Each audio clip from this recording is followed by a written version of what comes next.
Well, hello, ladies and gentlemen. Welcome to Coaching the Soul podcast with Benjamin J. Friedman. I am coming from you today from a shelter in Tel Aviv, Israel, and I'd like to thank everyone for tuning in to this unique podcast where we discuss a variety of issues regarding our goals to achieving our success.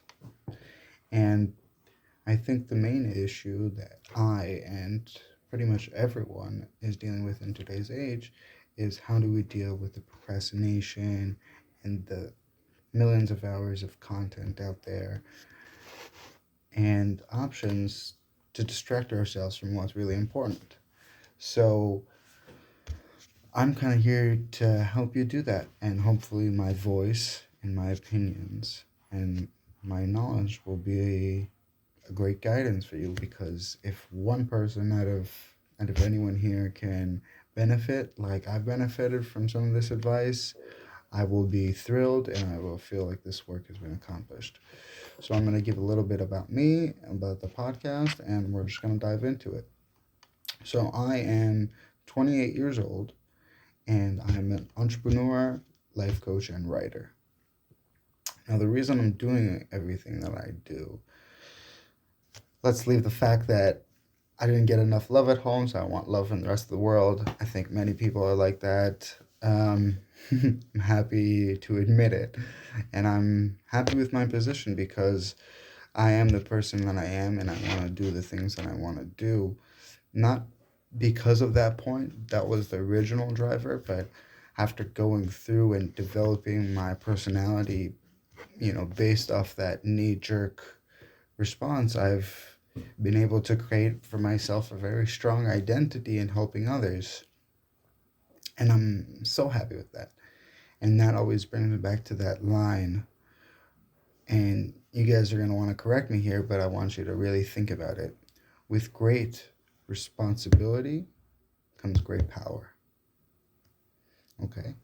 Now that you've thought about that, I would like to give you a little bit history of what I've been doing as an entrepreneur and writer and life coach. So originally, I, for about a year and a half or 2 years, I was dealing with brokery, mainly between startups and investors. Now, what we would do is we would help startups present themselves to a lot of big investors, as well as helping them with some marketing or content, depending on the status of the startup. We would kind of give them as many tools to help them organize themselves for that. Now, during that, I realized that a lot of business owners have an issue with communicating their vision to their employees, and then the culture kind of gets corrupted. So I realized that I was able to advise, but not all the time would my words be taken into account. So exploring some of the own roadblocks that I had the opportunity to go and study um, positive psychology, NLP, and CBT, and I realized that the best way to get through to somebody is for them to get through them themselves. Because at the end of the day, we can't change anybody. They have to change themselves. So the best that we can do is kind of provide that platform for them. And this is another thing I want to do with the podcast is every 2 weeks, we're going to have a regular session with me and you. And then we're going to have a interviewer. I'm going to interview somebody. And that's going to be very exciting because we're going to get into the world and see what their habits are like, what is stopping them from reaching their goals. Now, this is something which is very, very cool and special in my opinion, and I'm honored to have that ability, because when there's this line by a variety of different philosophers and writers, my favorite version that I've been using for the longest is Mark Twain's. There's two births in a person's life: the day he is born and the day he finds out what he's supposed to do. So helping somebody achieve, that second transformational birth is wow. Wow. It is unique and mesmerizing, and you'll never forget it.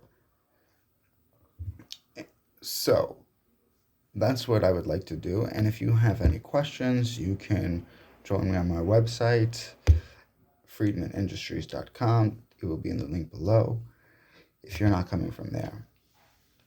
Okay, now that I've given you a little bit of intro, I want to go and say that this podcast was originally meant to start filmed 2 months ago.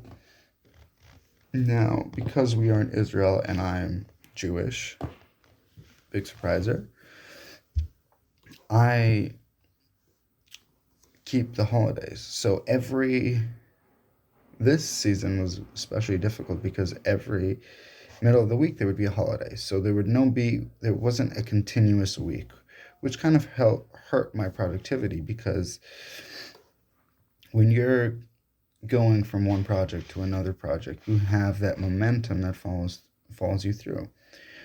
I didn't have the momentum. Now, one of the lessons I learned, and this is something I'm being very excited about, is sharing with you the lessons that I learned throughout this entire process. So what happens is we kind of get the dopamine rush after completing a project. Now, that compounds, and it helps keep that adrenaline going. I was just watching Andrew Huberman, if I'm not mistaken, a neuroscientist, and he was, how is it that after a game like the Super Bowl, everyone's giving their 100%? They can still go and celebrate after they won. It's because of that success. So at the same time, this can happen day-to-day work. By day-to-day work, I want to specify that you need to have created that dopamine association with that work, the pleasure that you get in succeeding at that task. So a solution for me to kind of avoid that trap fall, especially since sometimes I like to work from home, it was very, very difficult. So one of the things I told myself is that when you start getting into something which might interfere with your rhythm, you have to go into the office and continue working from there, to not to try and maintain that stability of the environment. Because if the environment is constantly changing, like during the week it's weekend already, that can truly affect your progress. Because if any of you have anywhere read any of the books of habits, like Charles Dewey, Power of Habit, or Atomic Habits, you'll realize that there's a deep, deep correlation between our environment and our habits. Another thing I'd like to suggest real quick before we move on to other habits. So one of the goals I set myself at the beginning of the year was